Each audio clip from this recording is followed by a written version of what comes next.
And how did you feel your speaking went here today? Well, I mean, I think you're talking to the crowd that understands how we get our country back on the right track from an economic standpoint, and they understand the notion of free markets, which is really important to where we're going. We have to, in order to save our economy, we have to grow our economy, which means that we have to keep more money in the private sector than we do in the government, because we only have one source of revenue in this country, and it's the individual. So corporations, they pass all of the revenue down, whether it's called fees or tax or whatever you call it. It comes back to the consumer, and the consumer is also known as the individual in this country. And so anytime that we raise taxes, we're only taking money out of the free market that could actually provide a boost to our revenues by generating more income. To the extent that we understand the path forward and the path to prosperity in this nation.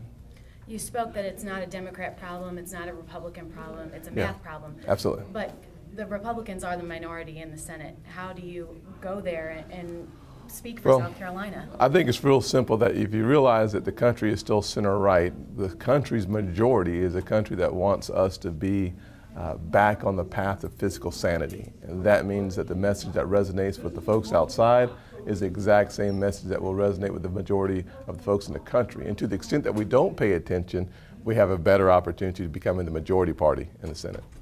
You also said that you can't tax yourself out of a spending problem. Tell me a little more about that. Yeah, I mean, I think think through the process that we've just gone through. We've just raised taxes by $630 billion.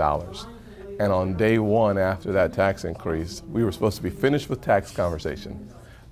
Senator Reid, Nancy Pelosi have come out saying that we have to find more revenues from the top 2 or 3% in our nation.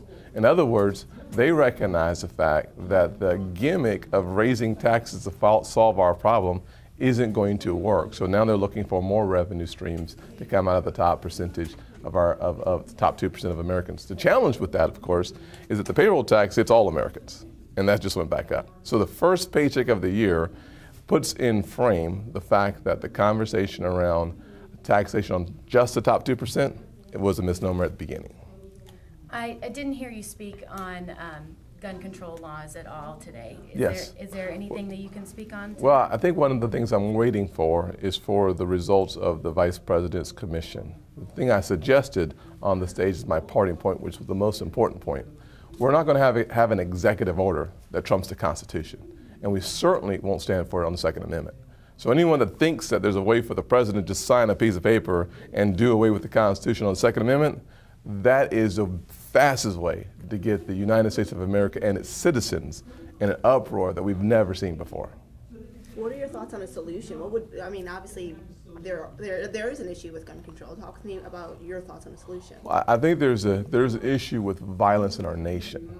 Let's think through what has happened in the last several years. Well, the Newtown situation, just amazing tragedy. 41 gun laws were broken. To think that in one of the top 5 states in the nation with gun laws, that somehow that tragedy happened there, suggests that perhaps the solution isn't simply more gun laws. We better have a holistic or a panoramic view of the problems that we face as a nation. We're looking for the solution that keeps our kids safe, not simply something that creates a political punch. I'm really not interested in having a conversation about politics. I am interested in having a conversation about the safety of our kids, about solving problems. I'm very interested in having a conversation about mental illness and where we're going as a nation. It doesn't seem to me that a long conversation about gun laws, especially when 41 of them were broken in Newtown, I don't know that that's the path that we should go down. I would suggest that we should have a holistic approach that starts with mental illness and ends with the safety of our kids. And talk with me about, you're taking on a new role, a historical role. Talk with me about your goals while in office in the Senate. You know, my goals are pretty simple. It's unleashing opportunity in America again. I'm a big believer that the American dream is alive and it's well.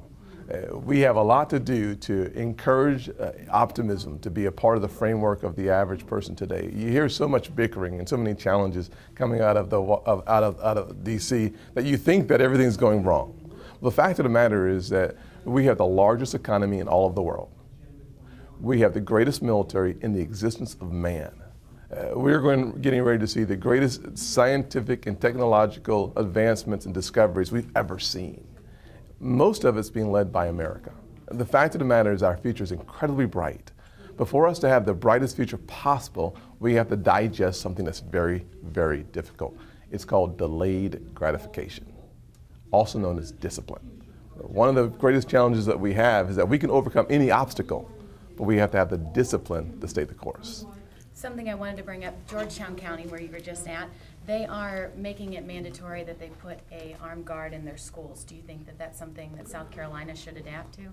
Well, I think every county is going to have to make a decision until there becomes a holistic solution. I know that in my county, in Charleston County, where I went to high school, Stoll High School, there have been police officers there for a long time, and we've had very little challenges. But the fact of the matter is that one of the things that you've just uttered, which I think is incredibly important, is that the best indicator of the solutions for a local community would be the leaders in the local community.